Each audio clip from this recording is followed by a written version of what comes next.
Hi guys, my name is Arin and this is Arin's Voice. Today we're going to be talking to Representative Johanna López of the Democratic Party about issues related to students.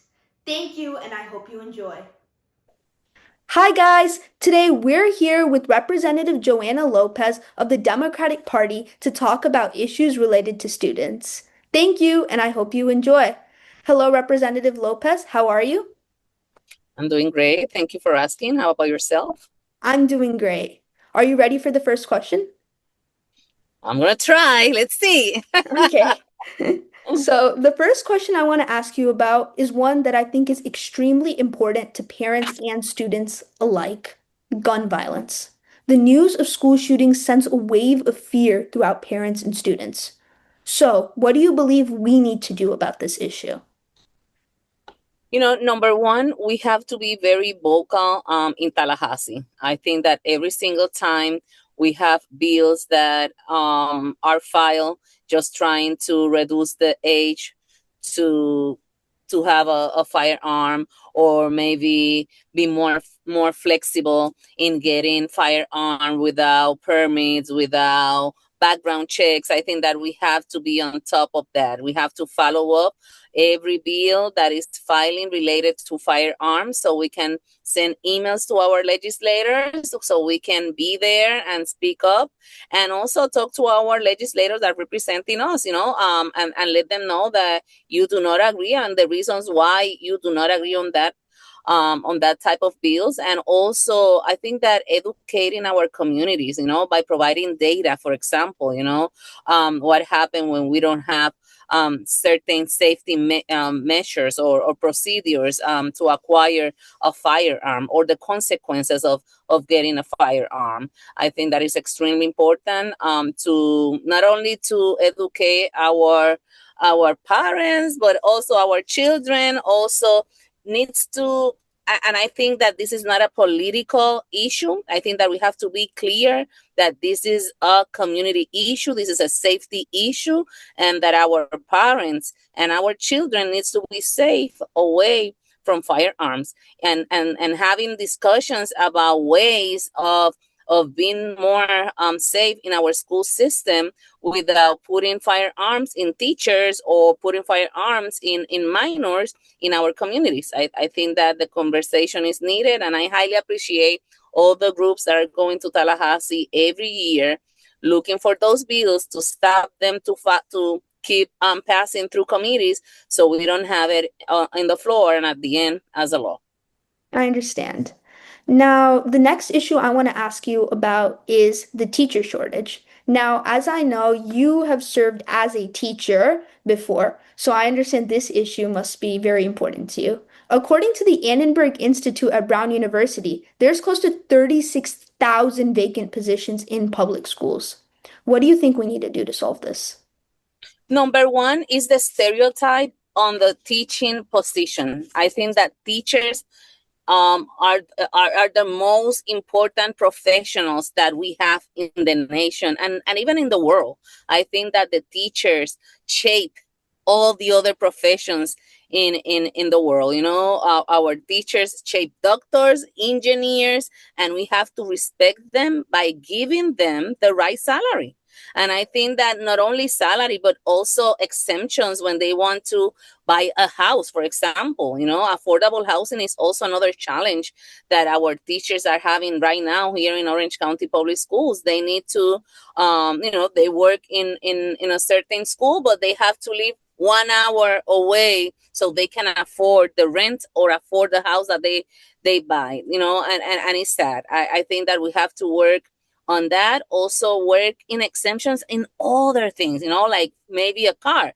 Let's reward our teachers. Let's giving them, a way of saving money so they can stay in these professions. Even when we talk about the salary, we also have to think about the health insurance. For example, I remember when I started as a teacher, because my ex-husband also work in OCPS, we have our insurance free, not only for me, but for him and also for my children. And I was a mother of 4 children. So that's a great help. You're saving money by helping the family of the teachers. So, providing certain options, when you hire the teacher, an incentive, when they're coaches. For example, we pass a bill to help coaches that they can have a strong salary when they are part of our system. And so most of the time our coaches are teachers. I was a coach for volleyball and for weightlifting. And I remember that when I add the numbers, I say, okay, so I'm getting for this season of volleyball 1,000 and maybe 200. It's not even 1 cent an hour because I did preseason, on season, after season camp, and I just do it because I really want to see my team doing great. I want to help my students to maintain that opportunity to participate in the sport while they're in school. So I think that there's a lot of incentives that we can provide for teachers if they stayed in school. Most of our teachers stayed after school because they're working every hour of the day, so they don't have enough time to correct, to review all the papers on all the assignments of the students. So let's give them also, a way of incentivize when they're working at home, even with the school, work. So I think that there's a lot of ways to help them economically so they can stay in those profession. And that's a way of us saying we respect the best profession in our nation. Yeah, I understand. Now, the next question I want to ask you about is the student debt, like loan crisis. So, it's been found by the Education Data Initiative that the United States has close to $1.777 trillion worth of student debt, coming from close to 43 million people. Also, Florida's average borrower has at least 39K in debt. What do you think we have to do to solve this? So with the student loan, that is this is extremely important because most of the time, we don't have any type of help for our students when they graduated. And here in the state of Florida, the cost of living is not aligned with the salaries that we're receiving. So most of the time, people, let's talk about teachers again, having a student loan debt plus not a good salary. So we ended in having our teachers homeless, or maybe living in a way that they don't deserve after they study so hard. I know that we have an initiative at a national level for teachers, so they can if they have a loan, a student debt, they can the system pay for that. But I don't see that in other professions. I think that if we have this in other states, I don't understand why we're facing a lot of challenges in the state of Florida. I think that we can create an allocation for government positions or positions that we know are not getting a good salary or a salary aligned with the cost of living, so we can help them through an allocation or grant. This is something that we can also work with nonprofit. For example, let's say we have secretaries that have a debt of that. So if we work with a nonprofit that maybe they're trying to help secretaries to be more stable or to have a better lifestyle, maybe they can request a grant or provide at a state level, or maybe an allocation at a federal level. There's maybe a wrap-up service to help all of these professionals that finish their degree. They did a lot of sacrifices. And how can we help them so they can be more successful when they finish their education? I think that we can be more helpful at the state level if we be more flexible with the grant that we provide here. I forgot the name. Oh my goodness. We have a grant. I forgot the name. I was talking about that. Bright Future. Thank you so much. So for me, initiatives like Bright Future that are so important. Thank you so much. That are so important. Sometimes it's only for a very specific group of students with a high GPA, getting all of these great test results. And I think that we need to be more flexible, not everything is related to academics. We also have to think about community hours. We also have to think about personalities, how sensitive and how good is this student with his peers.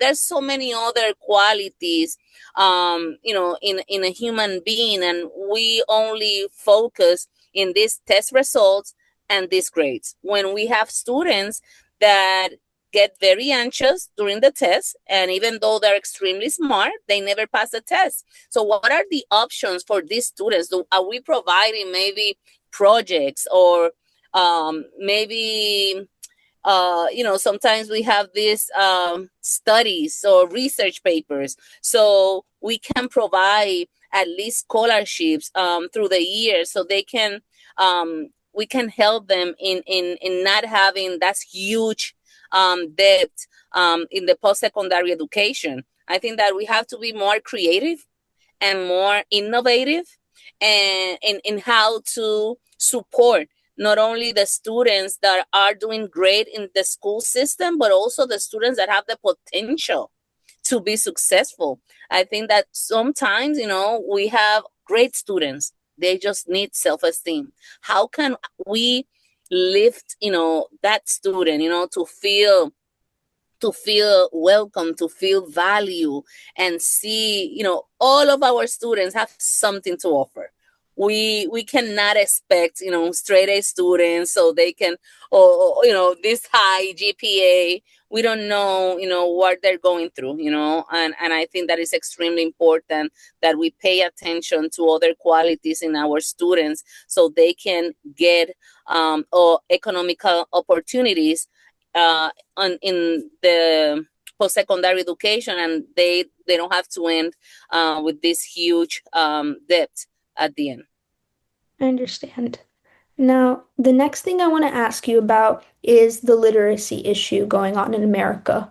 According to the National Literacy Institute, 21% of American adults are illiterate, while 54% have a below sixth grade reading level. So, how do we solve this? Most of the time, we offer different opportunities for our students in the school system. And I think that we are not offering the same opportunity for the parents. Sometimes we expected all of these accomplishments with our students, but sometimes we're not aware of the education of those parents.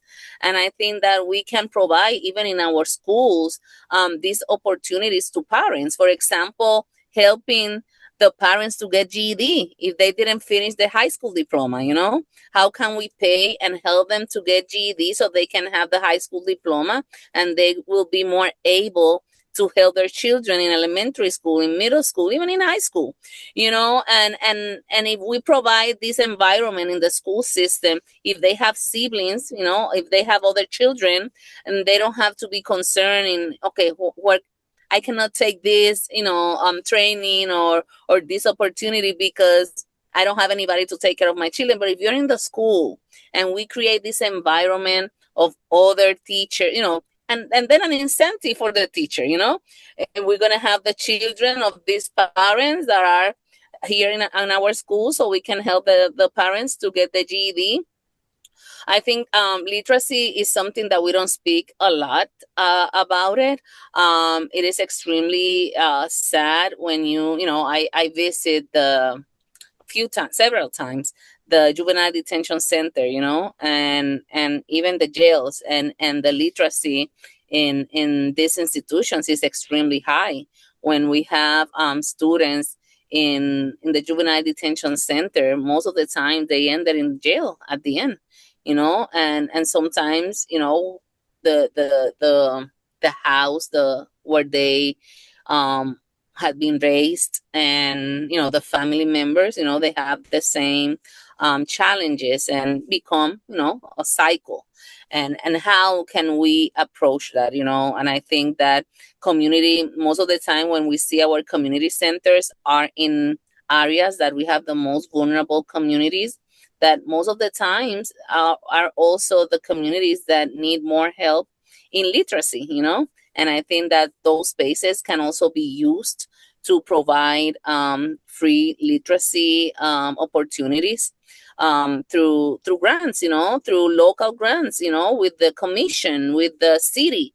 And people, most of the time don't speak about that. They think that this is something that is naturally developed, and sometimes we can even have students in the school system, but because they have a computer since kindergarten, most of the time they don't know how to write, so writing is also important, and we have, it's part of literacy.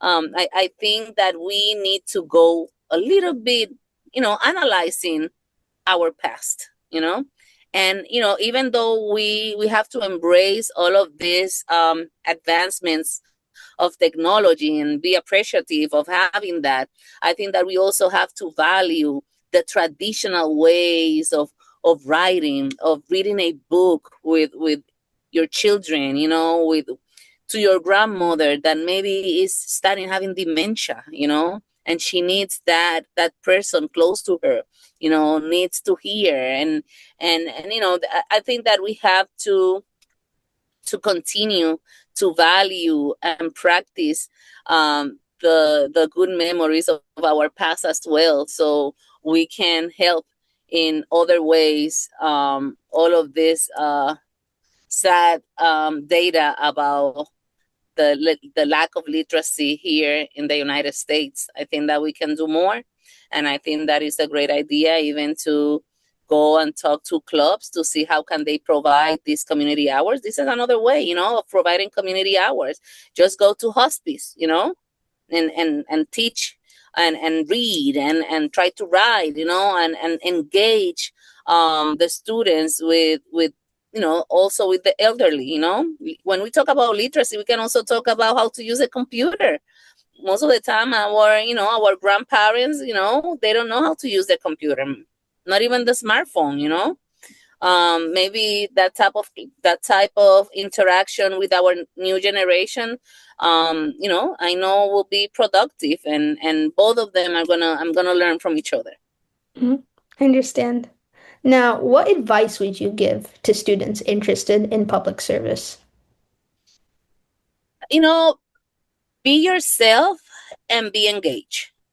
I strongly believe that our youth, our young generations, they're very, very engaged in the environment, in issues that are very, very close and very related to politics, And I think that having conversation with elected officials, and also, but also not only with elected officials, but also with the supervisor of election office, and also be part of debate clubs.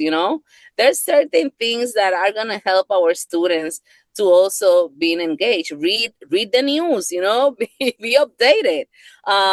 Try, because and it's okay to have uncomfortable conversations about issues that are happening. Don't take anything personal. I think it's another advice. Try to have a conversation, even though you don't believe in what you're hearing, but try to interact with a person that the expertise is in.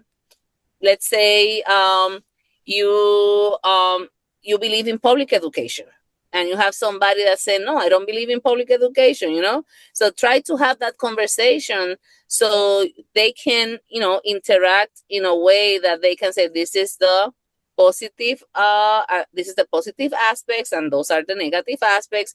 I think the comparison and being engaged help you to grow intellectually.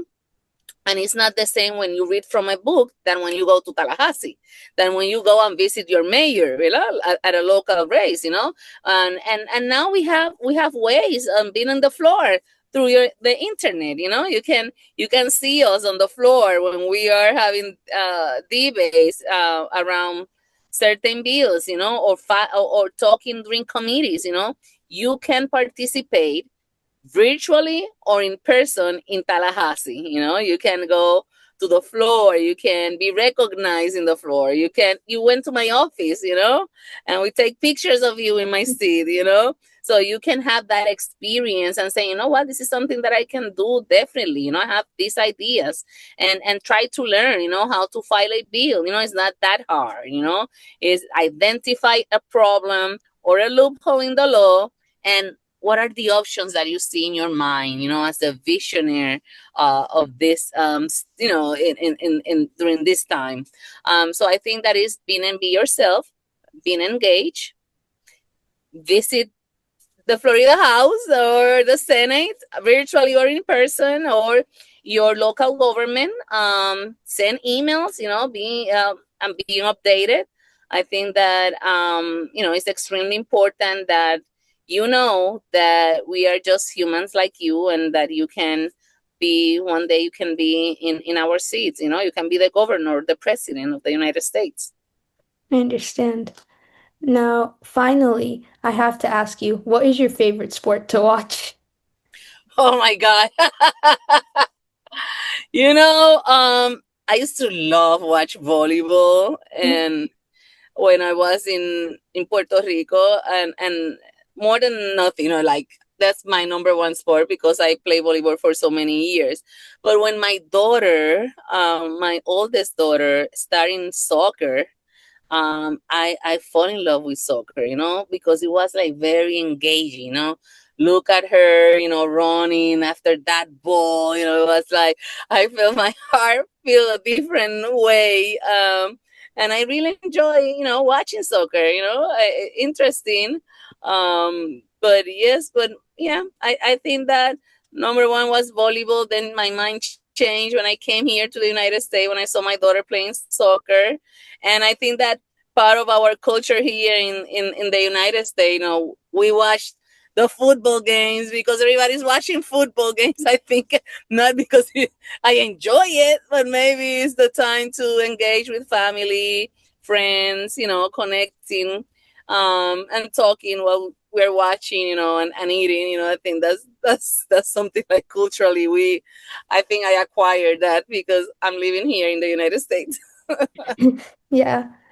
Well, that concludes our interview. Thank you for your time today. Thank you so much, and thank you for your patience. And I am so sure that you will achieve all your dreams. I believe in you. You're extremely smart, and I know that you will achieve whatever you want to achieve intellectually and professionally. And I know that you will help others do the same. And I'm very thankful and honored to have this interview with you. Thank you so much. Thank you also. And that concludes our interview, guys. Thanks for watching. Also, if you enjoyed the video, please make sure to like, share, and subscribe. If you have any thoughts, please feel free to comment down below. Thank you.